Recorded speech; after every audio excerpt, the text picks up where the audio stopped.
Gutters are great, but cleaning them isn't. There are certain dangers associated with cleaning gutters. Older folks have trouble climbing ladders, and it's dangerous for them to be up there cleaning gutters all the time. So there's gutter guards. Those are a great plan. They are a screen that covers the top of the gutters until dirt and grime get stuck up there. Plants will start to grow, interweaving in it, and then the only solution is to take down the gutter guards. Professional cleaning services cost $162 on average, and that's out of people's price range.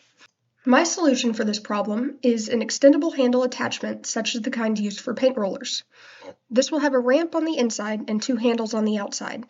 These will be used to hold a garbage bag or other sort of thing to catch the trash, leaves, and garbage that's in the gutters. There's also a circular attachment here where the screw handle will go in so that you can put in any size attachment. This will help to revolutionize the gutter cleaning industry and put the power back in the hands of homeowners.